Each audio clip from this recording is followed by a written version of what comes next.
Boa tarde. O Luciano já me apresentou, eu sou a Flávia, né? Vou defender a minha tese de doutorado com o título de Simulações Computacionais de Sistemas Poliméricos aplicados à separação de gases e armazenamento de energia, orientado pelo professor Luciano Costa e pelo professor Rodrigo Reis. Um breve resumo do que eu vou falar na apresentação, a motivação do trabalho, falar um pouco sobre polímeros, o objetivo geral da tese, e aí vamos entrar nos dois projetos desenvolvidos durante o doutorado, um modelo de membrana de poliuretano-ureia para separação de gases e um polímero modificado com líquido iônico com potencial aplicação em eletrólitos poliméricos. O dióxido de carbono é um gás importante para a captura de calor por efeito estufa, que é essencial para a vida na Terra. Porém, o aumento da concentração desses gases acarreta na potencialização desse efeito e, como consequência, a gente tem diversas mudanças climáticas. Segundo o IPCC, a concentração de dióxido de carbono na atmosfera deve estar em torno de 450 partes por milhão ou menos para conservar o aquecimento do planeta Terra abaixo de 2 graus Celsius por século. Sendo assim, é necessário reduzir essas emissões. Para isso, a gente precisa de medidas políticas, como foi discutido recentemente agora na COP26, em novembro, e também de inovações tecnológicas. Entre elas, destaquei aqui as técnicas de captura e separação de gases que podem ser aplicadas nas plantas pré-existentes, sem mudanças drásticas, como, por exemplo, utilização de líquidos iônicos e membranas poliméricas, e também a substituição da energia proveniente da queima de combustíveis fósseis por energias renováveis. Porém, as energias renováveis, elas têm produção intermitente, sendo necessário, então, armazenar para fornecer essa energia sob demanda. E aí, é necessário também trabalhar na tecnologia para aplicação de baterias e supercapacitores. Então, como que os polímeros eles podem ser aplicados nesse contexto? Os polímeros podem ser aplicados na separação e captura de CO2, depois do processo da queima de combustíveis fósseis, utilizando membranas poliméricas, e também podem ser aplicados em eletrólitos para baterias e supercapacitores, visando armazenar energia proveniente de fontes renováveis, como células solares, energia eólica. E podem ser também utilizadas essas baterias supercapacitores em veículos elétricos.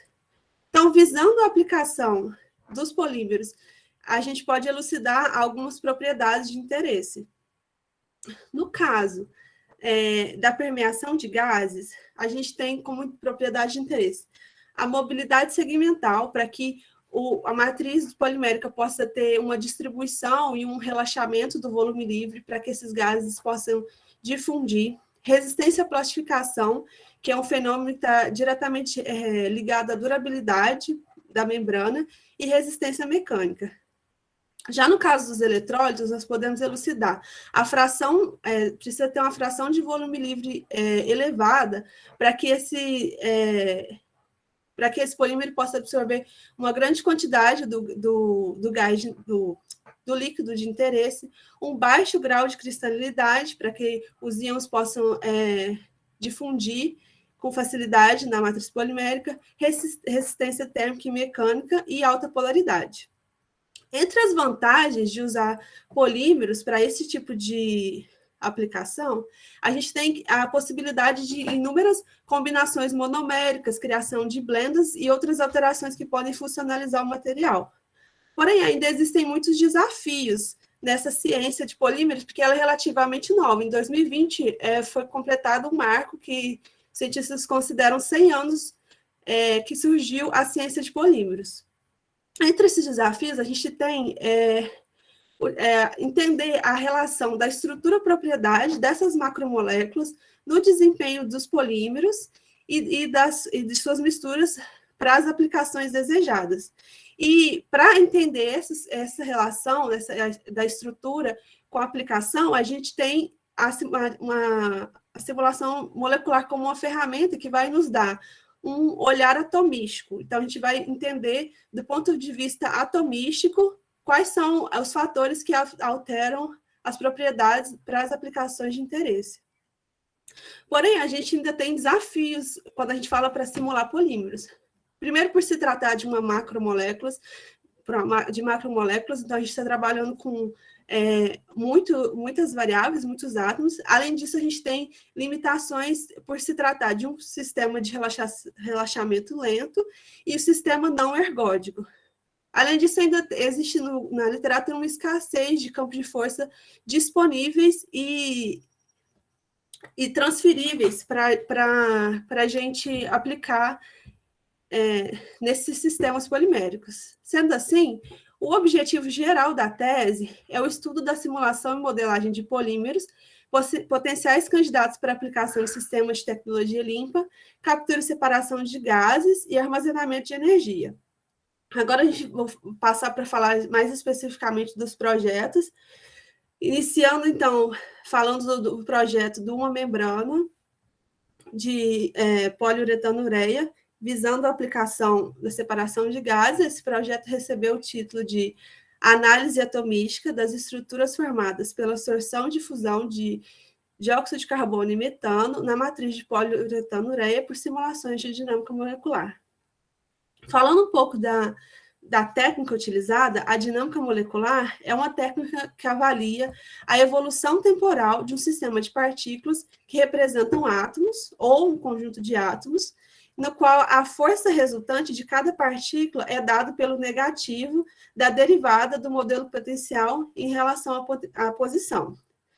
E aí a gente vai conseguir obter a trajetória desses átomos dentro da caixa de simulação, e através dessa trajetória é possível calcular propriedades macroscópicas de equilíbrio e correlacionar com o comportamento atomístico do sistema.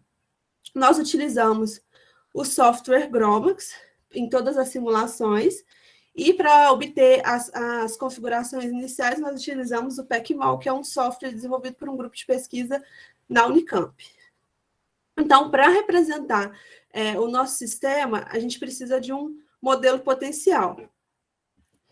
O modelo potencial, ele vai representar as interações intra- e intermoleculares do sistema. As interações intramoleculares são descritas pelas interações de ligação, ângulo, diedro próprio e impróprio. E as interações intermoleculares são descritas pelas interações de Van der Waals, geralmente a gente utiliza o potencial de Lennard-Jones, e as interações de longo alcance são descritas através do potencial de Coulomb, utilizando cargas pontuais. Aí eu coloquei aqui um exemplo de um modelo potencial clássico e destaquei aqui quais são os parâmetros necessários para descrever um modelo de uma molécula. No caso aqui, a gente está estudando, então, um modelo de um polímero, um oligômero, para ser utilizado como membranas poliméricas. Então, falando um pouco de como funciona o mecanismo de separação de gases através aqui no caso, permeação de gases em membranas densas, o mecanismo ele é dividido em 3 etapas. Primeiro, ocorre a sorção, que é um processo termodinâmico, do gás de interesse na matriz polimérica. Esse processo ele é dependente da condensabilidade do penetrante, das interações entre o gás e o polímero, seguido da difusão, que é regida pela morfologia e as propriedades do polímero, a distribuição de volume livre, o volume livre total, e uma posterior desorção para o lado de menor pressão parcial. O ponto-chave na permeação de gases e membranas densas é encontrar bons valores relacionados de permeabilidade e seletividade, que vai medir a eficiência da membrana.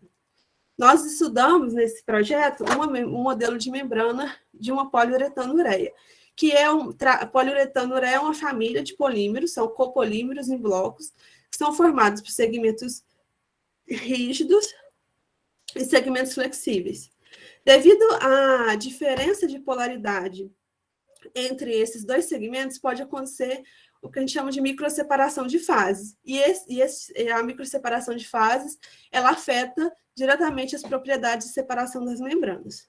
Sendo assim, os objetivos desse projeto eram aplicar um modelo potencial clássico desenvolvido durante o mestrado e simulações de dinâmica molecular de uma poliuretano-ureia, calcular as propriedades termodinâmicas, dinâmicas e estruturais do PU e verificar a eficiência do oligômero na separação entre os gases de óxido de carbono e metano, e analisar, do ponto de vista atomístico, as interações dos gases com o oligômero e as possíveis modificações nas propriedades estruturais do PU. Falando brevemente de como foi obtido o modelo potencial, nós construímos um modelo de oligômero e utilizamos a ferramenta do ACePipe, que utiliza o anti-chamber para gerar os parâmetros do GAF. Depois disso, a gente fez uma simulação estocástica a alta temperatura. Foram retiradas 100 conformações diferentes, que foram submetidas a cálculos de DFT, single point, utilizando o método de Shelp-G, e a gente fez a média dessas cargas, então passamos para construir as caixas com 30 cadeias de polímero. Foram feitas 6 caixas de simulação com 5 conformações não correlacionadas e uma cesta, né, com a mistura dessas conformações. Bom, feito isso, a gente então equilibrou o polímero, verificando a densidade e a energia. Então, nós passamos agora para os testes com os gases. Nós colocamos, então, estendemos a caixa de simulação ao longo do eixo Z e acrescentamos os gases próximo à interface do polímero. Foi simulado até que houvesse um equilíbrio da concentração de gás na fase gás, no que a gente chamou de fase gás e fase polimérica. Depois disso, foi retirado os gases remanescentes, calculamos a pressão parcial do gás nessa fase. Foi feito, então, um NPT na pressão, nessa pressão calculada aqui na fase gás, seguido de um NVT para o cálculo da difusão. Os sistemas continham 30 cadeias de PU puro, foram feitas também simulações com o PU, que a gente chamou de PU1, que era o oligômero, e depois foram aumentados 5 vezes o tamanho, que a gente chamou de PU5. Nós utilizamos concentrações de 20 a 200 moléculas de gases nos sistemas só com gases puros e 100 moléculas de cada gás nos sistemas com mistura. A maioria dos resultados que vão ser apresentados são referentes ao sistema contendo 200 moléculas de gases puros. Como, por exemplo, no resultado aqui da densidade numérica. Esse gráfico, ele traz a densidade numérica do gás ao longo do eixo Z, conforme já mostrado aqui no exemplo de um frame retirado no final da simulação.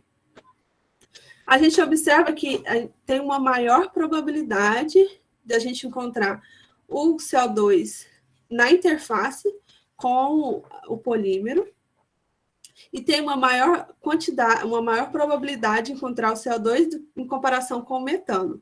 Além disso, uma quantidade também foi sorvida e se encontra no bulk, acima da densidade da fase gás. O contrário para o metano, tem uma menor quantidade no bulk em relação à fase gás. Isso já é um indício de que a membrana tem maior afinidade com o dióxido de carbono do que com o metano. Para definir aonde era a interface polímero-gás, a gente usou a superfície divisória de Gibbs, que foi mostrada aqui em verde, e a gente vê que o pico de densidade numérica do CO2 está dentro da GDS, no que a gente considerou como fase polimérica. Foi feito também para mistura, e aqui a gente verifica que continua uma maior quantidade de dióxido de carbono na interface e no bulk em comparação com o metano. E aí, a partir desse resultado, nós nos perguntamos, será que esse confinamento do gás na interface é resultado de uma simulação curta? Então, a gente, para verificar, fizemos simulações mais longas, de 500 nanosegundos, depois estendemos para mais 1000 nanosegundos, e verificamos que o gás continuava confinado na interface, indicando que esse não fosse um efeito do tempo de simulação. Além disso, como eu disse, a gente fez simulações também com uma cadeia maior, com 5 vezes o tamanho do oligômero inicial. Fizemos simulações com 10 cadeias e com 30 cadeias, e verificamos o fator de estrutura, que vai nos mostrar a estrutura do sistema a longas distâncias.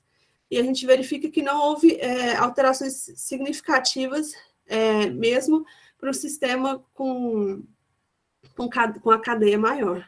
Fizemos também a densidade numérica dos gases ao longo do eixo, a densidade numérica dos gases no PU5, né, ao longo do eixo Z, e também verificamos uma maior sorção do dióxido de carbono em relação ao metano. E aí, quantificando esses resultados, aqui eu tenho a porcentagem de moléculas de gás sorvida no sistema com gases puros e mistura, tratando agora só do oligômero que a gente chama de PU1. A gente vê que uma maior quantidade de gás do dióxido de carbono é sorvida em relação ao metano, e que a gente diminui um pouco essa porcentagem sorvida quando a gente trabalha com a mistura. Isso é reportado na literatura, que ocorre devido à competitividade de sorção. Baseado nesses resultados, a gente conseguiu calcular o coeficiente de sorção, e a gente obteve corroborando, bom acordo com a literatura, para o simulado e o experimental na mesma ordem de grandeza. Aqui também reportado o coeficiente de sorção para mistura, que não tinha nenhum dado reportado na literatura. Nós calculamos também a isoterma de adsorção dos gases para simulações de 20 a 200 moléculas, e a gente verifica que uma maior concentração do dióxido de carbono está presente na membrana em comparação com o metano, mesmo em menores pressões. Então, já entendendo que o dióxido de carbono tem uma maior... O dióxido de carbono tem uma maior afinidade com a matriz polimérica, nós vamos agora verificar a estrutura e com quais segmentos esse gás estava interagindo. Quando a gente fez essa análise para o metano, a gente verifica que ele não apresenta nenhum pico de interação preferencial com os segmentos do polímero analisado. Já o CO2, ele interage preferencialmente com os oxigênios do segmento rígido, aqui numerados como O7, O8, O9 e O10. A gente fez também um mapa da densidade 2D dos segmentos rígidos e flexíveis e do CO2 após a simulação com gás. Aqui a gente apresenta à direita 1 microsegundo, né, 1000 nanosegundos de simulação, e aqui a simulação de 100 nanosegundos. Quanto mais próximo do vermelho a gente tem, indica uma maior densidade de probabilidade de encontrar aquele segmento estudado, e quanto mais próximo do azul escuro, indo do azul claro ao azul escuro, uma menor probabilidade. E a gente encontrou aqui uma organização do sistema em camadas alternadas de segmento rígido e flexível, e aqui na simulação com 1000 nanosegundos, a gente verifica que isso fica mais claro, até porque a gente tem uma maior estatística por ter simulado por mais tempo. E o gás fica aqui confinado na interface, próximo à densidade do segmento rígido, que ele tem uma maior afinidade. E para aí, a gente fez esse cálculo também para o metano, e verificou que, embora ele produza um efeito evidente, ele também produz esse efeito de formação de camadas alternadas. E aí, só para verificar se esse não era um efeito da geometria da caixa de simulação, ou se era realmente um efeito dos gases, a gente fez uma caixa estendida ao longo do eixo Z, simulamos um NVT a 100 nanosegundos, e verificamos que essa ordenação por camadas não aconteceu. Então, indicando aqui que essa ordenação seria um efeito da presença dos gases. A gente sabe que o poliuretano ele tem uma extensa rede de ligações de hidrogênio. Então, a gente foi verificar através das energias de interações moleculares. Aqui nós separamos de Lennard-Jones no eixo Y e Coulomb no eixo X. E verificamos que a autointeração do PU, aqui mostrada à esquerda, diminui, aqui em verde para o metano, em vermelho para o dióxido de carbono, diminui na presença dos gases, o que daria mais graus de liberdade para o polímero conseguir se organizar em camadas. E o dióxido de carbono, conforme esperado, apresentou aqui uma maior interação com o material da membrana, o material do modelo da membrana. Bom, feitas essas análises, a gente passa, então, para o cálculo da difusão, que a gente retirou os gases do eixo Z, a caixa voltou a ser cúbica, foi feito um NPT na pressão parcial do gás aqui, e um NVT para calcular, fazer esse cálculo de difusão. O cálculo foi feito através do MSD, que a gente verificou o regime difusivo através do parâmetro beta, e obtivemos um bom acordo com os dados reportados na literatura, com o CO2 difundindo mais rapidamente que o metano. Então, de posse do coeficiente de sorção e do coeficiente de difusão, foi possível, então, calcular a permeabilidade e a seletividade. A gente também encontrou um bom acordo aqui com os dados experimentais, os valores de pressão diferentes, porque a gente calculou na pressão de equilíbrio do sistema, mas seguindo a tendência dos dados experimentais, e aqui entre parênteses, o valor após 1000 nanosegundos de simulação, mostrando que o resultado melhora quando a gente faz simulações mais longas. E aqui os dados também para a mistura de gases, também seguindo a mesma tendência, uma redução na permeabilidade na mistura de gases, que é relacionada à competitividade de sorção. E uma forma de verificar, então, se a membrana é promissora, foi desenvolvida por Hobson, que é chamado de upper bound, né, ou limite superior de Hobson, um gráfico que correlaciona a permeabilidade do gás de interesse com a seletividade. Ele criou inicialmente uma curva, uma reta, em 1991, em que os sistemas que estivessem acima dessa reta eram considerados promissores, e posteriormente, né, conforme foram surgindo novos materiais, foi criado, então, esse limite de 2008. Aqui destacando os pontos que obtivemos nesse trabalho, em azul, a comparação do sistema simulado a 1000 nanosegundos para o CO2 com os 100 nanosegundos do metano, e aqui isso em vermelho. E em azul, os dois comparados no mesmo duração de simulação, e a gente vê que estão acima dos limites de Hobson, indicando que esse material é promissor para fazer a separação de dióxido de carbono e metano. Como conclusões desse projeto, a gente tem, então, que o PU apresentou um alto desempenho na captura do dióxido de carbono, ao contrário da captura de metano, que se localiza preferencialmente na fase gasosa. A caracterização da estrutura revelou uma alta interação das moléculas de CO2 com segmentos rígidos do PU. A simulação de distorção revela uma reorganização dos segmentos da matriz polimérica, produzindo uma microseparação em camadas. E o diagrama de Hobson evidenciou o desempenho acima dos limites do limite superior de 2008, indicando que esse é um material promissor para a separação de dióxido de carbono e metano. Bom, agora a gente vai passar para o outro projeto, que foi um modelo de polímero modificado com líquido iônico, com potencial aplicação como eletrólito,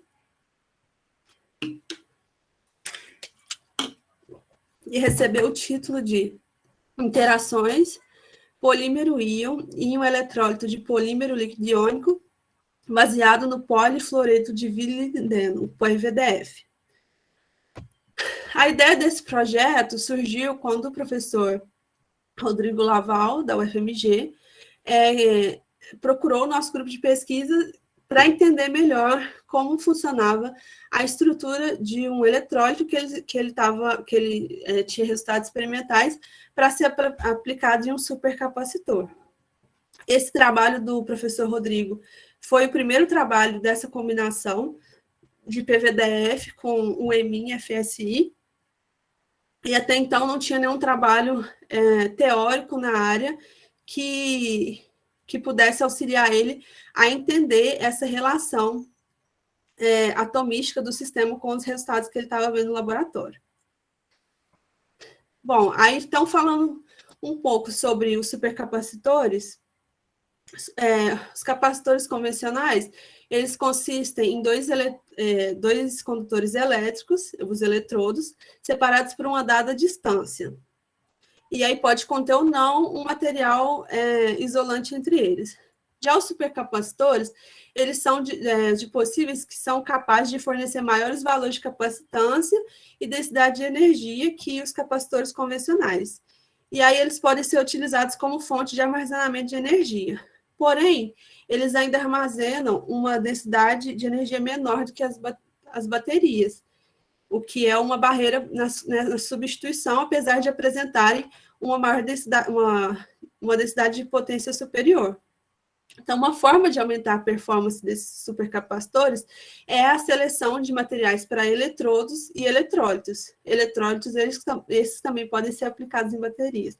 Sendo assim, esse trabalho a gente vai investigar uma aplicação de geopoliméricos em eletrólitos. Então, os supercapacitores também são chamados de capacitores de dupla camada, porque eles formam, devido à formação de dupla camada no eletrodo positivo e negativo, eles armazenam energia elétrica nessa interface.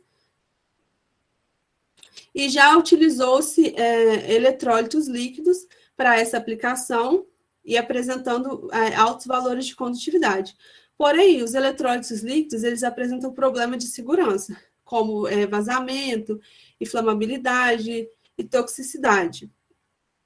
Então, aí que entra a utilização de geopoliméricos, resolvendo esse problema de segurança.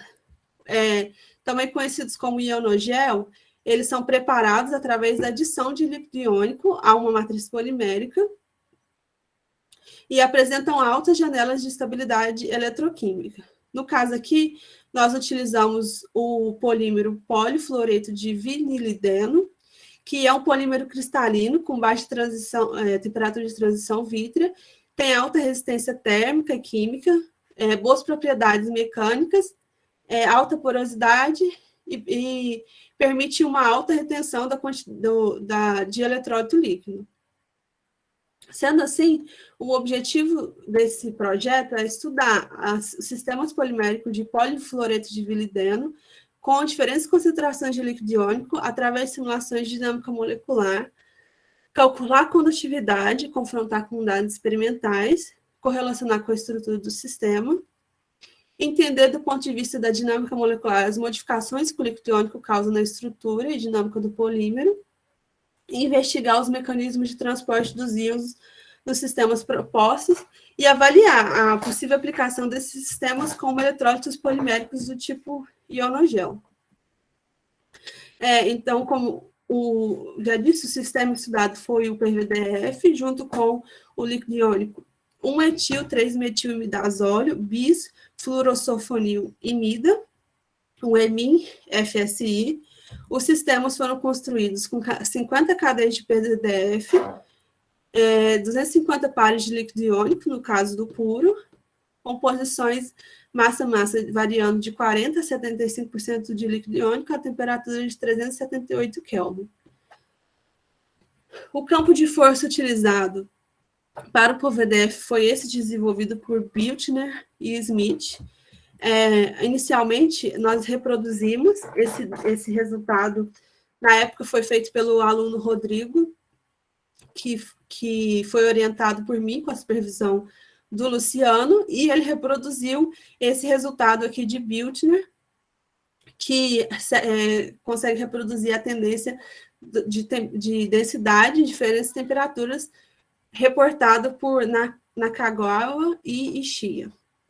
Além disso, a gente também calculou a temperatura de transição vítrea, que foi obtida calculando a densidade em diferentes temperaturas do sistema, através da mudança de inclinação desse gráfico, encontramos um erro de aproximadamente 0,4%. O campo de força utilizado para o líquido iônico foi o CLEP, desenvolvido por Lopes e Pádua. Esse campo de força já foi utilizado em diversos trabalhos do grupo, como, por exemplo, esse da JPCB. E também o protocolo utilizado nesse projeto também foi utilizado em diversos trabalhos do grupo. E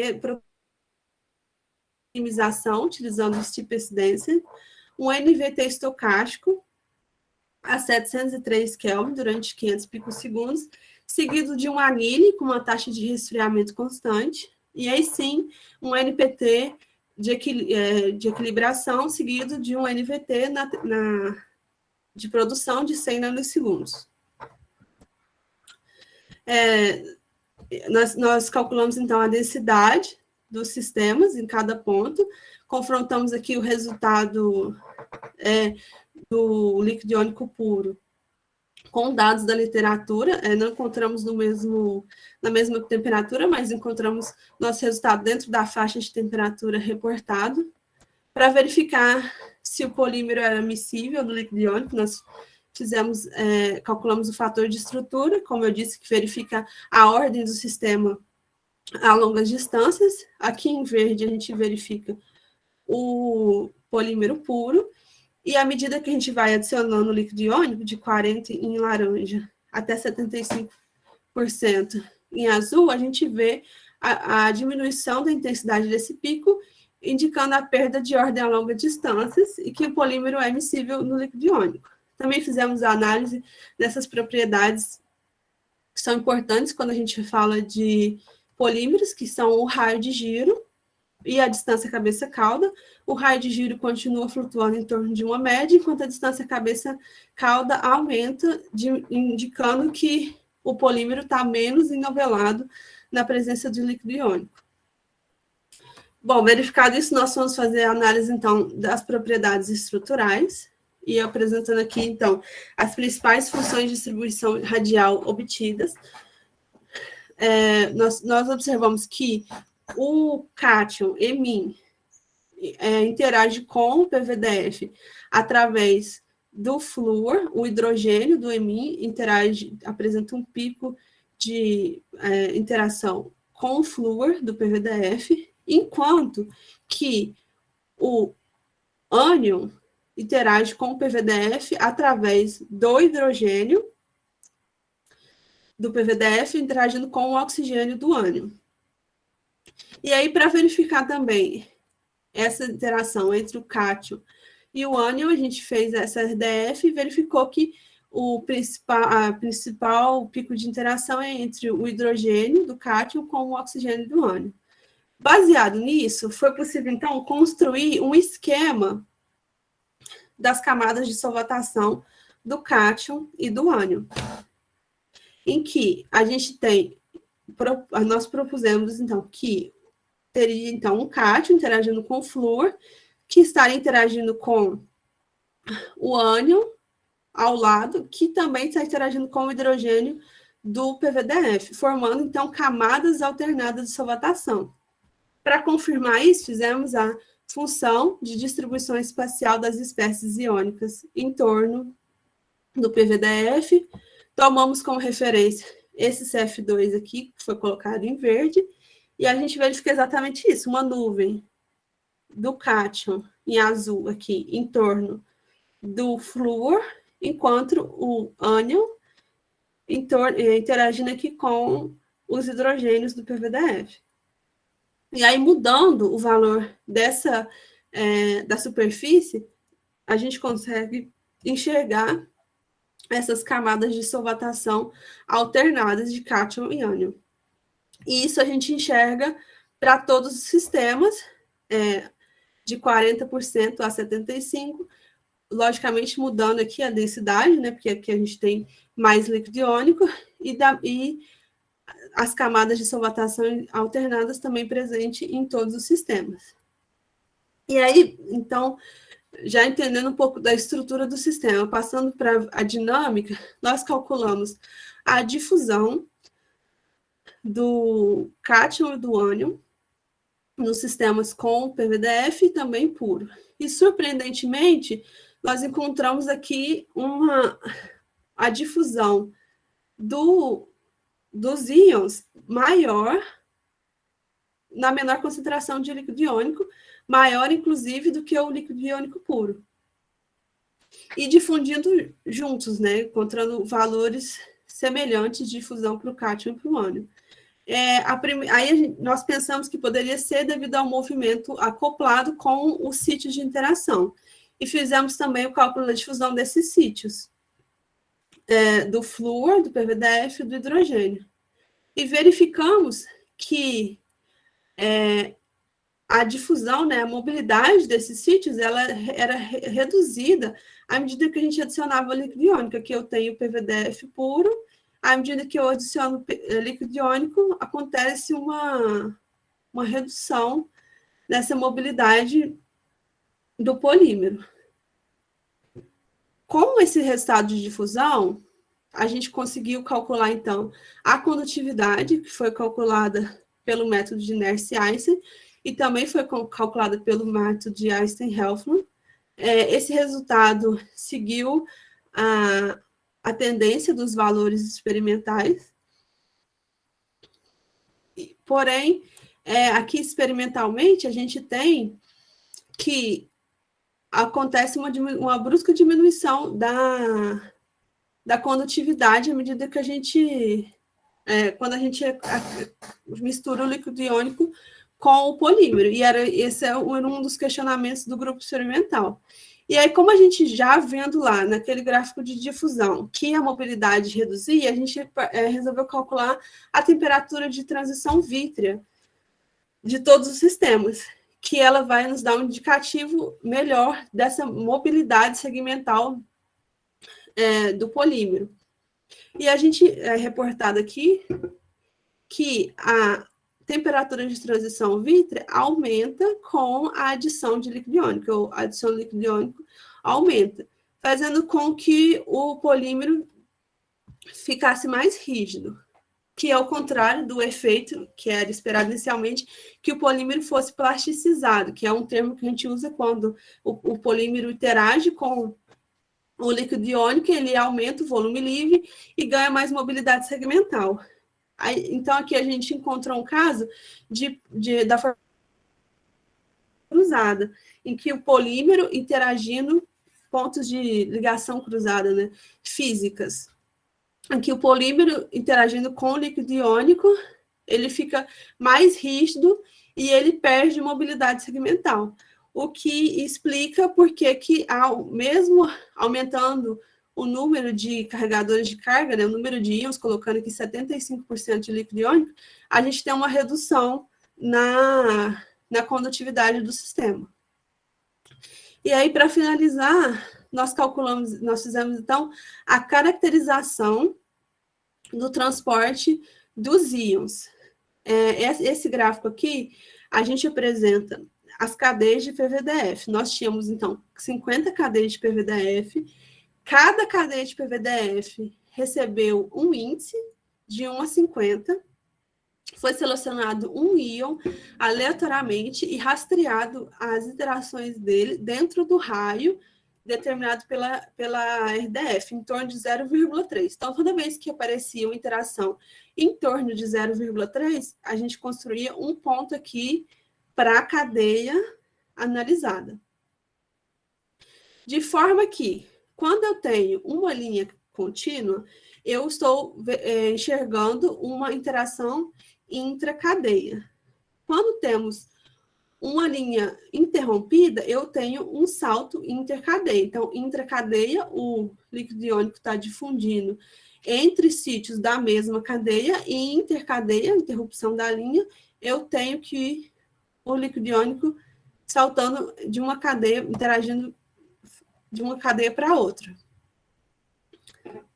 E aí a gente tem aqui o resultado para todas as composições de 40%, 55%, 65% e 75% de líquido iônico. A gente verifica que o transporte dos íons ele é feito tanto pelo mecanismo intra como intercadeia, porém altamente dependente da mobilidade segmental do polímero, como a gente viu nos resultados anteriores.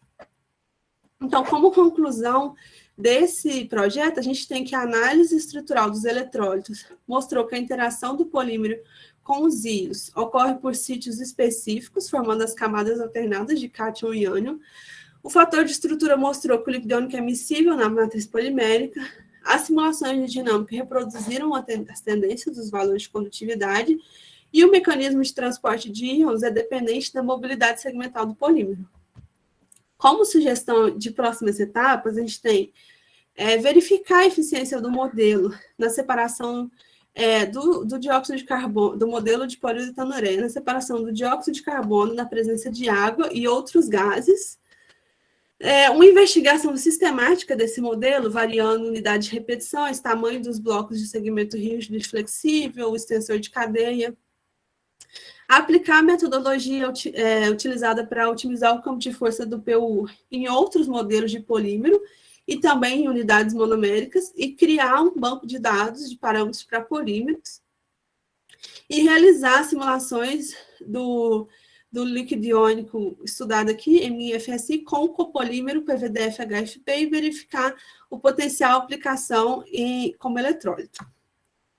Bom, agradeço a FAPERJ pela bolsa concedida, ao programa de pós-graduação da UF em Química, ao MOVOD CS, grupo de pesquisa, e a todos vocês pela atenção.